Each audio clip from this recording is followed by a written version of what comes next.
ചങ്കുകളെ നമ്മൾ ഇന്ന് പുതിയൊരു വീഡിയോ ആയിട്ട് ഞങ്ങളുടെ മുമ്പിലേക്ക് വന്നത്. ഇന്ന് നമ്മുടെ അടുത്ത് ഒരു കാറാണ് കേട്ടുള്ളത് കൊടുക്കാനുള്ളത്. ഈ കാറിന്റെ വിശേഷങ്ങളാണ് നമ്മൾ ഇന്ന് ഈ വീഡിയോയിൽ ചെയ്യുന്നത്. അപ്പോൾ 2014 ഹോണ്ട സിറ്റി ആണ്. സൺറൂഫിങ്ങുള്ള ബട്ടൺ സ്റ്റാർട്ട് വണ്ടിയാണ്. ഡീസലാണ് കേട്ടോ. 5 ലക്ഷത്തിൻ്റെ IDBൻ്റെ ഫുൾ കവർ ഇൻഷുറൻസും ഇതിൻ്റെ കൂടെ ഉണ്ട്. പിന്നെ ഇതിന് ഇന്ത്യയിലാണെങ്കിൽ ഉണ്ടല്ലോ അടിപൊളി, ഒരു രക്ഷയില്ലാത്ത ഇന്ത്യയിലാട്ടവർ.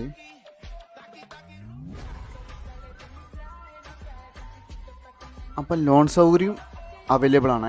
2014 ടോപ്പ് മോഡൽ റീ രജിസ്ട്രേഷൻ വണ്ടിയാണ്. സെക്കൻഡ് ഓണറാണ്. 59,000 കിലോമീറ്റർ ഇത് ഓടിയിട്ടുള്ളൂ. നല്ല കണ്ടീഷൻ പറഞ്ഞാൽ ഗുഡ് കണ്ടീഷനാണ്, ഒരു സ്ക്രാച്ചും ഇല്ല. അടിപൊളി വണ്ടി. ഇതിന് മുതലാളി ചോദിക്കുന്നത് എത്ര? 5,80,000 ആട്ടോ ചോദിക്കുന്നത്. പിന്നെ നെഗോഷ്യബിൾ ആണ് കേട്ടോ. ഉടനടി കോൺടാക്ട് ചെയ്തോളൂ. പിന്നെ നമ്മളെ പേജ് ഒന്ന് ഫോളോ ചെയ്തേക്കണേ. ഇനിയും ഇതേമാതിരത്തെ വീഡിയോകളായിട്ട് വീണ്ടും വരും. Okay, by.